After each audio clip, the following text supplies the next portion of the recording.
فلا أقسم بما تبصرون وما لا تبصرون إنه لقول رسول كريم وما هو بقول شاعر قليلا ما تؤمنون ولا بقول كاهن قليلا ما تذكرون تنزيل من رب العالمين ولو تقول علينا بعض الأقاويل لأخذنا منه باليمين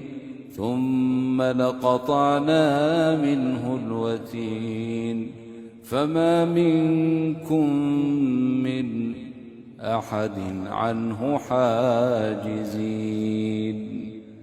وإنه لتذكرة للمتقين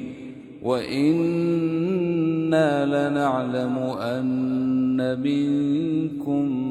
مكذبين وإنه لحسرة على الكافرين وإنه لحسرة على الكافرين وإنه لحق اليقين فسبح باسم ربك العظيم.